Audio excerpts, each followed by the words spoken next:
আসসালামু আলাইকুম রহমতুল্লাহ। সুপ্রিয় দর্শক শ্রোতা, আজকে আমরা রওনা করছি তায়েফের পথে। আজকে আমরা রওনা দিচ্ছি। আমাদের এই মোবারক সফর আল্লাহ পাক রব্বুল আলামিন যেন কবুল করেন।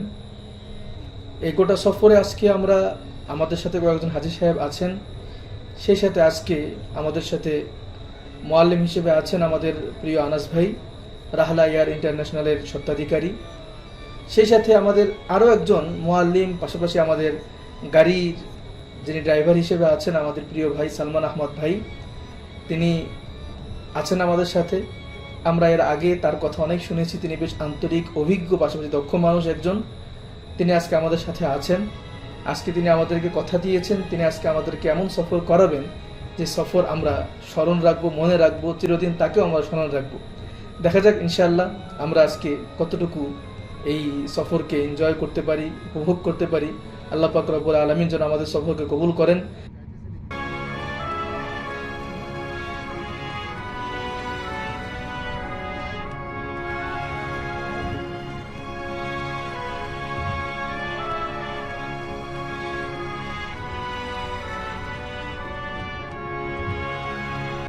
তায়েফ শহরটি সমুদ্রপৃষ্ঠ থেকে প্রায় ৮,০০০ ফিট উপরে, আর স্বাভাবিক জমিন থেকে প্রায় ৫,৫০-৬,০০০ ফিট উপরে এই তায়েফ শহরের অবস্থান। আমরা সেই শহরের দিকে যাচ্ছি। আল্লাহ রাসূল সাল্লাল্লাহু আলাইহি ওয়াসাল্লামের স্মৃতি বিজড়িত একটি জায়গা তায়েফ। যাওয়ার পথেই সবচেয়ে ভালো লাগার যে জায়গাটি, সেটা হলো রিং রোড। রিং রোডে আমরা এখন চলে এসেছি।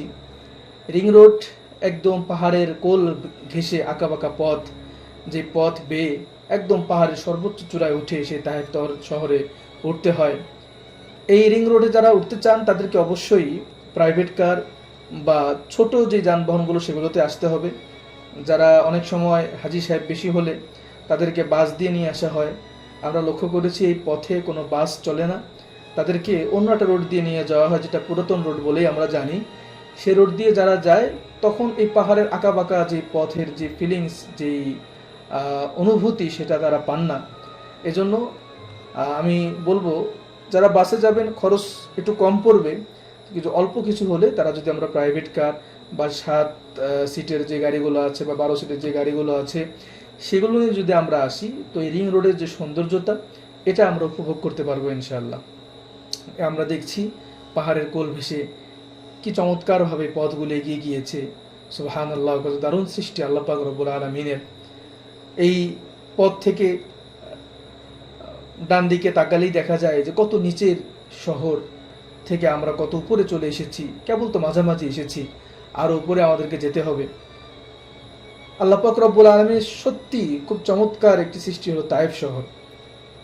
একদম ওঠা থেকে শুরু করে শহরের উপরে একদম আবহাওয়া পরিষ্কার, স্বচ্ছ এবং সতেজ আবহাওয়া। যে তায়েফ শহরটাকে আরবদের গ্রীষ্মকালীন শহর বলা হয়। মক্কার লোকেরা গ্রীষ্মকালে এখানে এসে তারা থাকতেন, তারা অবকাশ যাপন করতেন।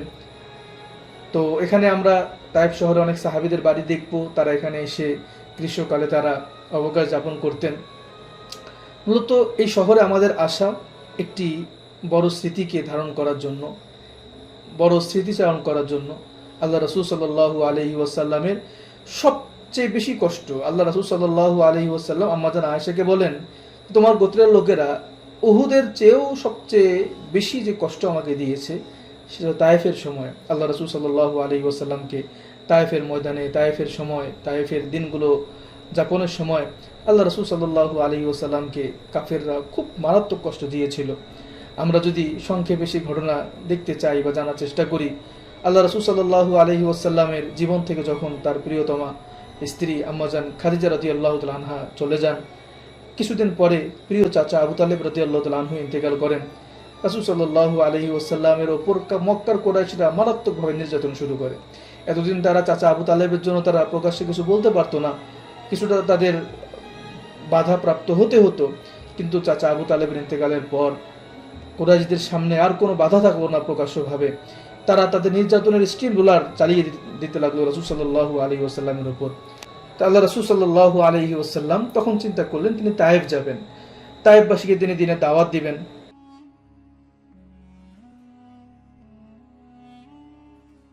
সুপ্রিয় দর্শক, আমরা তায়েফে চলে এসেছি। তায়েফের প্রথম আমাদের যেখানে যাওয়া হবে সেটা হলো মসজিদে আবদুল্লাহ ইবনে আব্বাস রাদিয়াল্লাহু তাআলা আনহু। আবদুল্লাহ ইবনে আব্বাস রাদিয়াল্লাহু তাআলা আনহুর এই মসজিদের কাছাকাছি আমরা চলে এসেছি। এই যে বড় গেট দেখা যাচ্ছে এখানে একটা,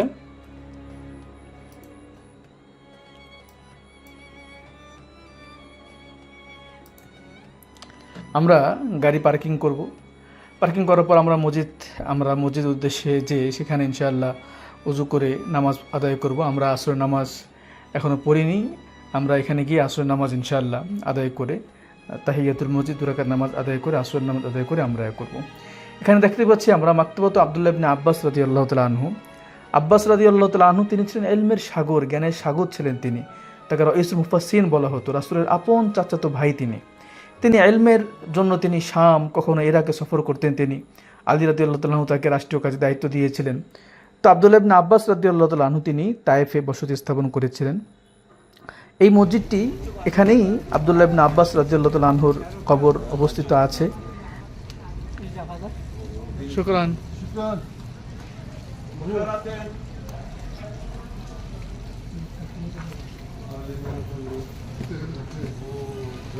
এতে সৌদ সরকার এসে এটা একদম মানে স্বাভাবিক কবর বানিয়ে দেয়। তারপরেও যেন কেউ এটাকে শিরকের আখড়া বানাতে না পারে, এই জন্য কবরটির কাছে কাউকে যেতে দেওয়া হয় না।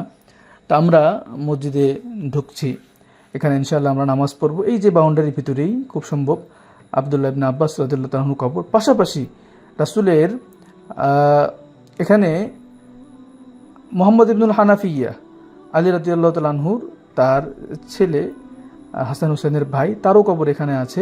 পাশাপাশি আশেপাশেই রাসূল সাল্লাল্লাহু আলাইহি ওয়াসাল্লাম যখন তায়েফ অবরোধ করেছিলেন সে সময় বেশ কয়েকজন সাহাবী, প্রায় 11-12 জন সাহাবী তারা শহীদ হয়েছিলেন, তাদের কবরও এই মসজিদের আশেপাশে আছে।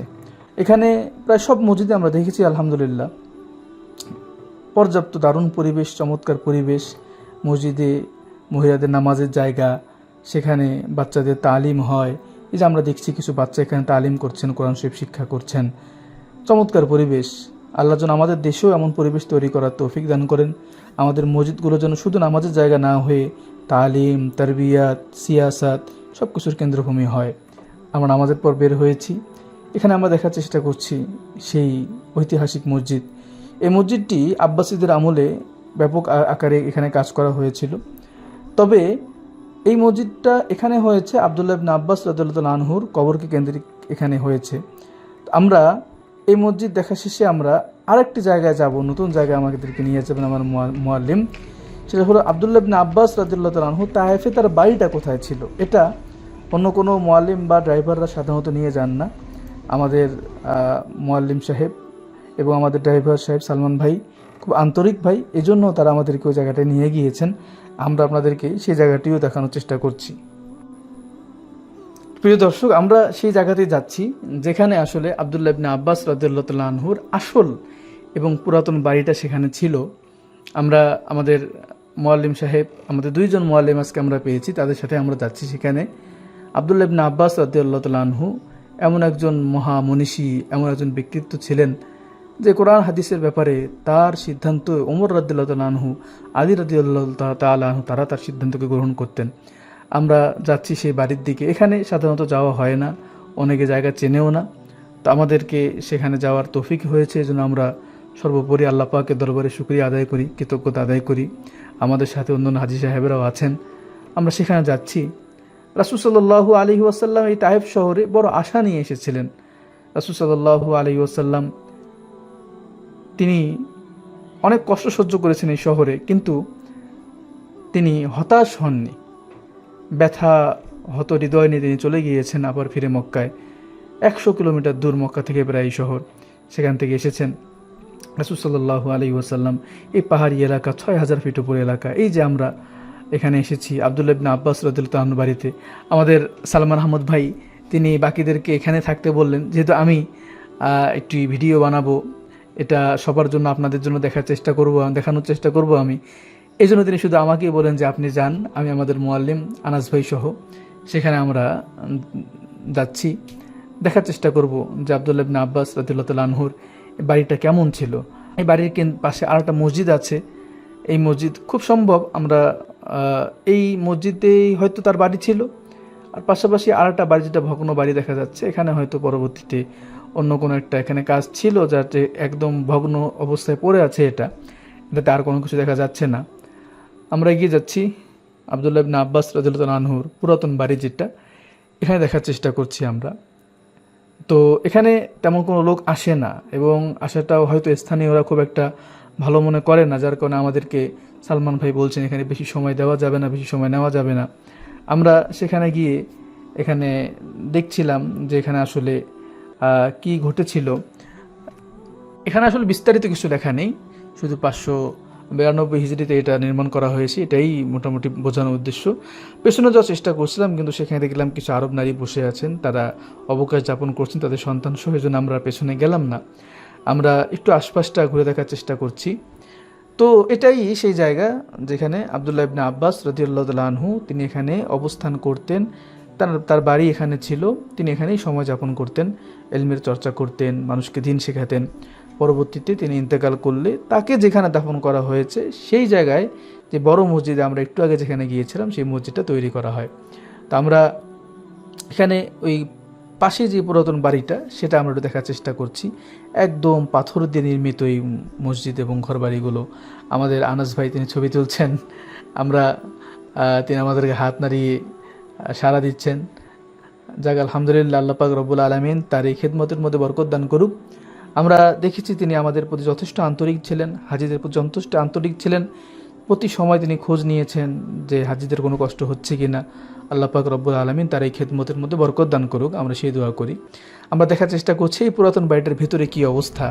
আসলে একদম জরাজীর্ণ অবস্থা, দরজাগুলো খুব ভাঙা, ছাদগুলো একদম ভেঙে পড়েছে, ভেতরে গলি দেখা যাচ্ছে। পুরাতন একটা বাড়ির অবয়ব আপনারা দেখতে পাচ্ছেন। তো আমরা বেশি ভিতরে যাইনি।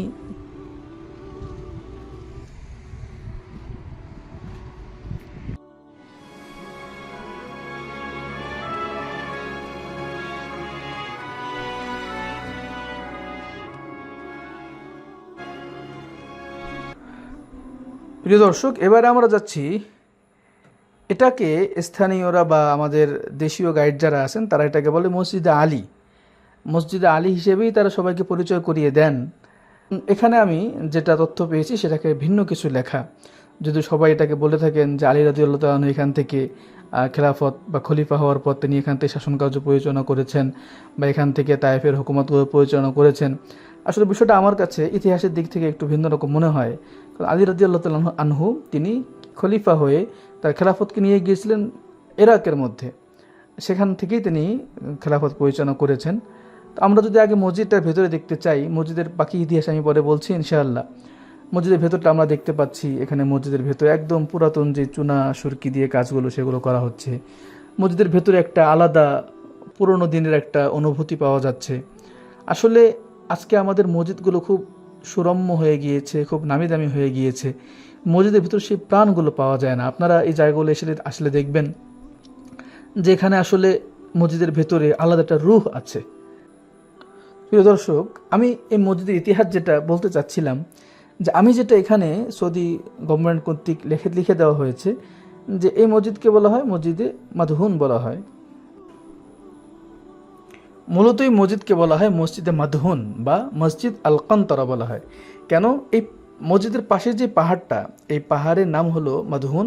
এই পাহাড়ের নামের সাথে মিল রেখে এই মসজিদটাকে মসজিদে মাদহুন বলা হয়।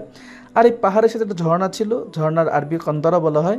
সেই ঝর্ণার কারণে এই মসজিদটাকে মসজিদে কান্তরাও বলা হয় এটাকে। তো সৌদি গভর্নমেন্ট কর্তৃক যেই লিফলেটগুলো আছে, যেই নাম ফলকগুলো আছে, সেগুলোতে মসজিদের নামকরণের কারণ এটাই দেওয়া। আসলে হয়তো কোনো সময় আলী রাদিয়াল্লাহু তাআলা এখানে এসেছিলেন, তিনি এখান থেকে কোনো কাজ করেছেন, এই জন্য হয়তো এই মসজিদটাকে মসজিদে আলীও বলা হয়। তো আল্লাহ পাক রব্বুল আলামিন মসজিদে আলী বা মসজিদে মাদহুন বা মসজিদে কান্তরাতে আমাদেরকে এনেছিলেন। এই জন্য আমরা রবের দরবারে শুকরিয়া আদায় করছি। রাসূল সাল্লাল্লাহু আলাইহি ওয়াসাল্লাম তায়েফকে তার দাওয়াতের কাজ বা দাওয়াতের স্থল হিসেবে বেছে নেওয়ার বড় একটা কারণ ছিল, তিনি যে মায়ের দুধ পান করেছিলেন আম্মাজান হালিমা রাদিয়াল্লাহু তাআলা আনহা। তিনি বনু সাকিফ গোত্রের লোক ছিলেন, আর তায়েফ ছিল বনু সাকিফের প্রধান আবাসস্থল। সেদিক থেকে এবং পাশাপাশি তায়েফের বনু সাকিফের একজন সর্দার তিনি মক্কায় বিবাহ করেছিলেন। এই দুই সম্পর্কের কারণে রাসূল সাল্লাল্লাহু আলাইহি ওয়াসাল্লাম তায়েফকে তার দাওয়াতের একটি লক্ষ্য হিসেবে বেছে নিয়েছিলেন। রাসূল সাল্লাল্লাহু আলাইহি ওয়াসাল্লাম তায়েফে যান, সেখানে 10 দিন অবস্থান করেন। এই সময় তিনি তায়েফের সকল গোত্রীয় সর্দারদের কাছে গমন করেন এবং প্রত্যেককে দিনে দাওয়াত দেন, কিন্তু সবাই একই কথা বলে, তুমি আমাদের শহর থেকে বেরিয়ে যাও।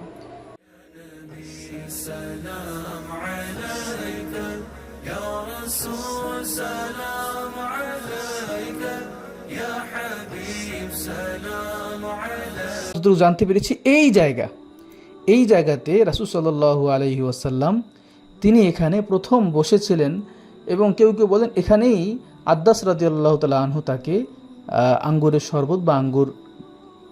শরবত রাসূল সাল্লাল্লাহু আলাইহি ওয়াসাল্লামকে পান করিয়েছিলেন। সেই জায়গাটা এভাবে রেখে দেওয়া হয়েছে। অবশ্যই এখানে কিছু ঐতিহাসিক গুরুত্ব আছে, না হলে জায়গাটা হয়তো এভাবে রাখতো না তারা। তো এই জায়গাটিতে আসলে অনেকে দেখতে পারে না বা অনেকে জানে না। আমরা এই জায়গাটাও আপনাদেরকে দেখালাম। সুপ্রিয় দর্শক, আপনারা যখন তায়েফে যাবেন এই জায়গাটা আপনারা একটু ভালো করে লক্ষ্য রাখার চেষ্টা করবেন।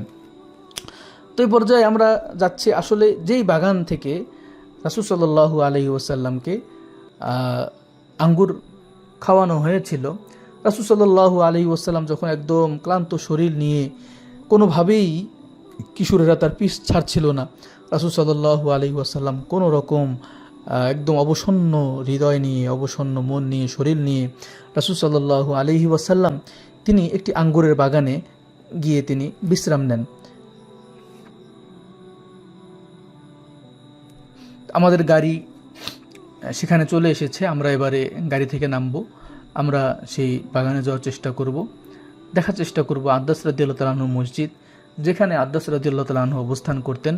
আদ্দাস রাদিয়াল্লাহু তাআলা একজন খ্রিস্টান ছিলেন। রাসূল সাল্লাল্লাহু আলাইহি ওয়াসাল্লাম এর আচরণ দেখে তিনি মুগ্ধ হয়েছেন। আসলেই যাদের মন ভালো, যারা সত্যের সন্ধানী হয়ে থাকে, একদিন না একদিন তারা অবশ্যই সত্যের সন্ধান পেয়েই যান। আমরা এই যে চিকন গলি ধরে এগিয়ে যাচ্ছি, একটা আলাদা ফিল পাচ্ছি, আমরা অনুভব পাচ্ছি, একদম পুরাতন যুগের মতো একটি পথ, একদম মাটির মনে হলো আমাদের কাছে। আসলে মাটিকে আমরা জানি না। আনাস ভাই আমাদেরকে নিয়ে যাচ্ছেন পথ দেখিয়ে, আমরা সেই পথ ধরে এগিয়ে যাচ্ছি। এই যে হাতের বাম পাশে দেখা যাচ্ছে যে আঙ্গুরের গাছগুলো দেখা যাচ্ছে। খুব বাগানের একজন মালি ছিল, নাম ছিল আদ্দাস রাদিয়াল্লাহু তাআলা আনহু। সে হাতে এক গোছা আঙ্গুর তা রাসূল সাল্লাল্লাহু আলাইহি ওয়াসাল্লামের নিকট পাঠিয়ে দিল তার মাধ্যমে। সেই কৃতদাসটি যখন আঙ্গুরের গোছাটি রাসূল সাল্লাল্লাহু আলাইহি ওয়াসাল্লাম হাতে দিতে চাইল, রাসূল সাল্লাল্লাহু আলাইহি ওয়াসাল্লাম বিসমিল্লাহ বলে হাত বাড়িয়ে তা গ্রহণ করলেন এবং খেতে আরম্ভ করলেন।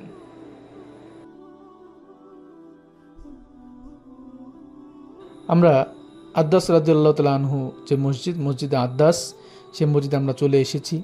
এখানে আমাদের আনাস ভাই তিনি হাজী সাহেবদেরকে উদ্দেশ্য করে কিছু কথা বলবেন।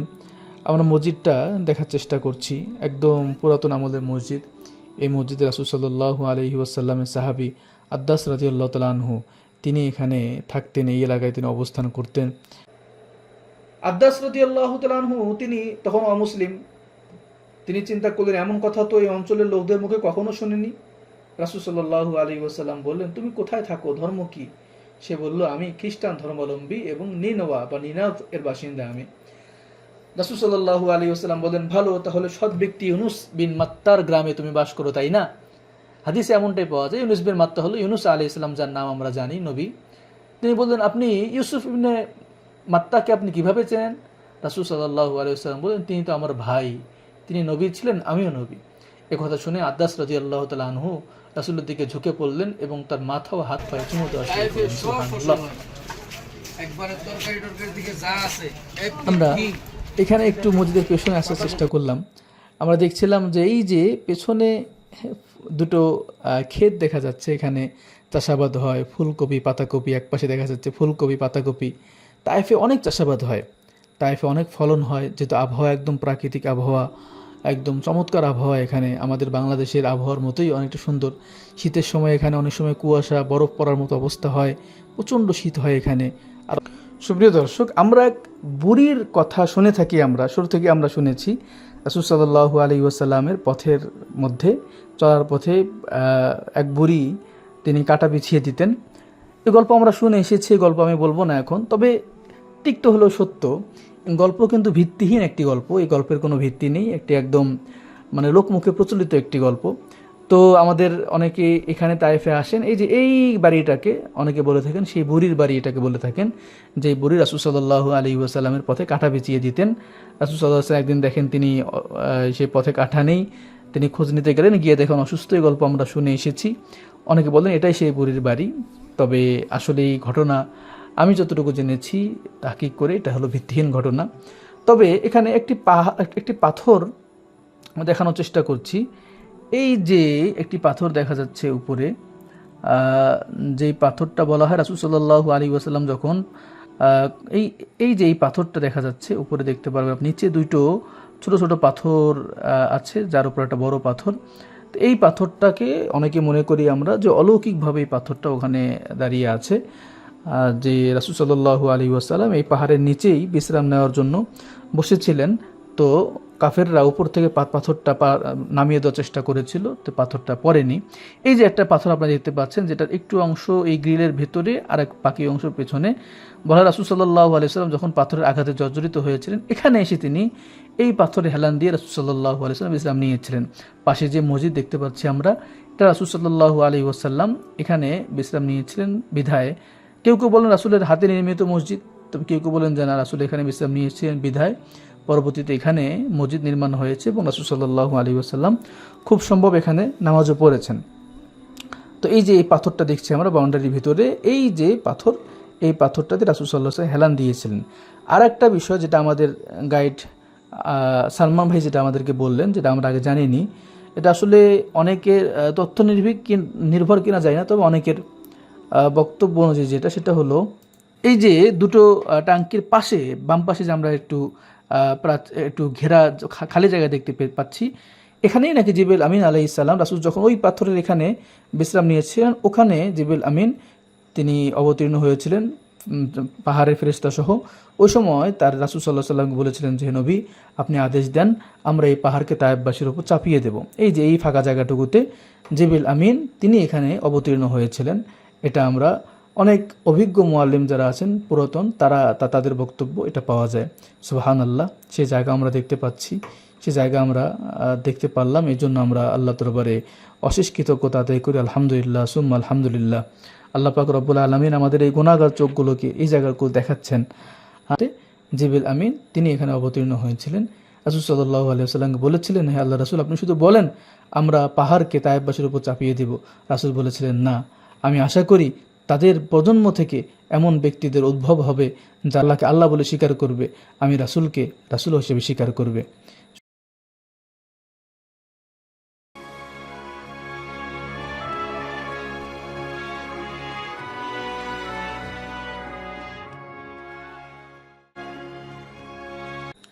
দর্শক শ্রোতা, এবার আমরা ধীরে ধীরে আমাদের তায়েফ ভ্রমণের সময় শেষ হয়ে আসছে।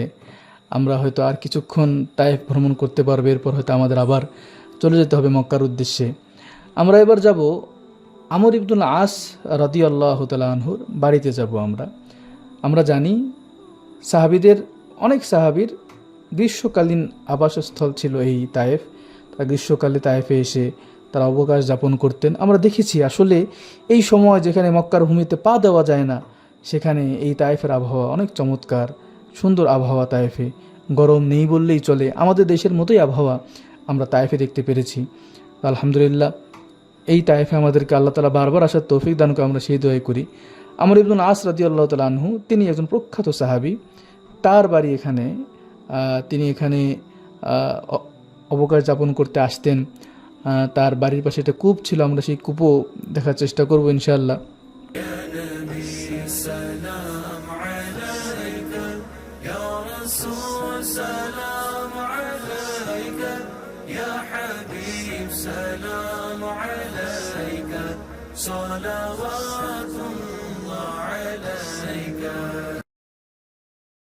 আমাদের মোয়াল্লিম সাহেব আমাকে নামিয়ে দিয়ে এখানে তারা গাড়ি নিয়ে একটু সামনে গেলেন, রাস্তায় গাড়ি দেখানোর সুযোগ নেই। আমি দেখার চেষ্টা করছি যে এখানে ওয়াহাদ, জায়গার নামটি ওয়াহাদ, যে এখানে একটি কূপ আছে। আমর ইবনুল আস রাদিয়াল্লাহু তাআলা আনহু এখানেই অবস্থান করতেন এবং এই কূপ থেকে পানি পান করতেন, মিষ্টি পানি। যেই আমি দেখার চেষ্টা করছি যে কূপটা, যেটি পাথর দিয়ে বেষ্টিত একটি কূপ, এখানে আসলে বেশিক্ষণ দেখার সুযোগ নেই। প্রবল বাতাস বইছে, প্রবল বাতাস বইছে, এখানে আসলে দেখার তেমন সুযোগ নেই। তো এখান থেকে আমি আমাদের হাজী সাহেবরা যেখানে আছেন সেখানে যাচ্ছি। প্রবল বাতাস, আকাশে বিজলি চমকাচ্ছে, দারুণ এক আবহাওয়া ছিল। আমি আবারও বলছি যে আমরা বিকেল সময়টাকে আমরা বাছাই করেছিলাম এখানে আসার জন্য। তো চমৎকার আমাদের কাছে মনে হয়েছে। আমাদের দেখতে পাচ্ছেন কত চমৎকার আবহাওয়া, বজ্রপাত বিভিন্ন জায়গায় হচ্ছে। আমরা দূর মন নিয়ে আমরা এগিয়ে যাচ্ছি। এই যে আমরা আরেকটা জায়গায় এখন আসছি, যেটা এই যে আমাদের শুভ ভাই যেখানে দাঁড়িয়ে ছবি তুলছেন, যে এখান থেকে আমাদের মোয়াল্লিম সাহেবের ভাষ্য মতে যে এখান থেকে রাসূল সাল্লাল্লাহু আলাইহি ওয়াসাল্লামকে পাথরের আঘাত করা শুরু হয়েছিল।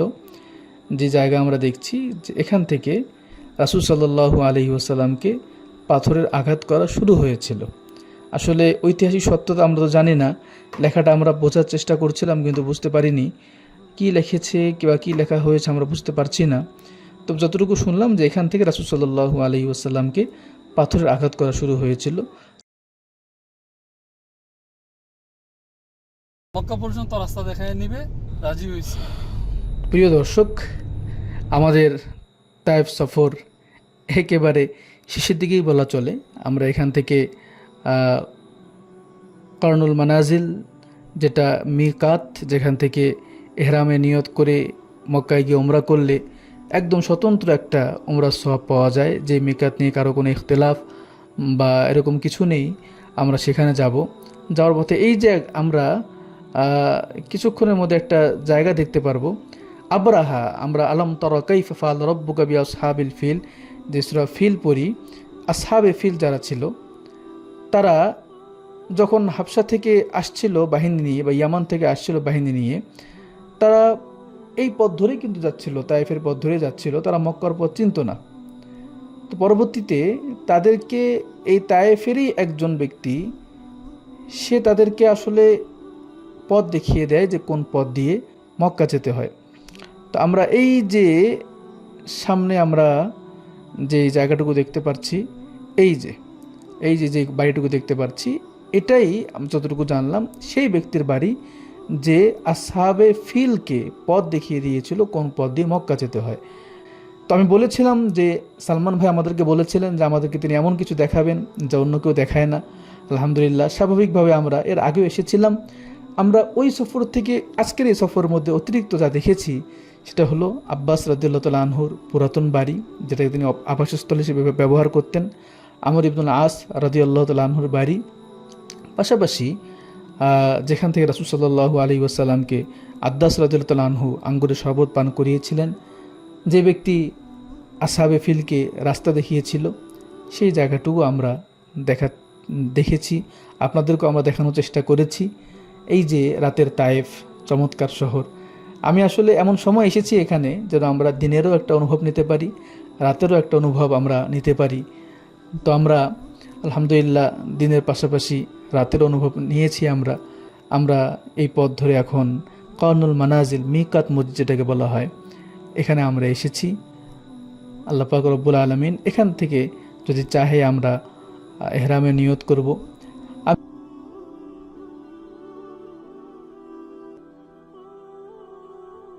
আমি একটু পাশ ঘিরে দেখার চেষ্টা করছিলাম তায়েফের এই পাহাড়ি স্থল থেকে সামনে রাতের দৃশ্যগুলো, গাড়ি কীভাবে চলাচল করে দেখার চেষ্টা করছিলাম। এই যে আমরা দেখতে পাচ্ছি তায়েফ থেকে রাতের দৃশ্য, গাড়িগুলো কত চমৎকারভাবে চলাচল করছে। সুবহানাল্লাহ, রাতের তায়েফ শহর এটা। এহরাম বাঁধার পর আমরা ফিরতি পথে এই যে আরেক জায়গায় আমাদের সালমান ভাই আমাদেরকে নিয়ে এসেছেন, সেটা হলো একদম তায়েফ শহরের এক কোনায় পাহাড়ের চূড়া থেকে নিচের যে সমতল দেখার অনুভূতি। সুবহানাল্লাহ, অসম্ভব সুন্দর অনুভূতি।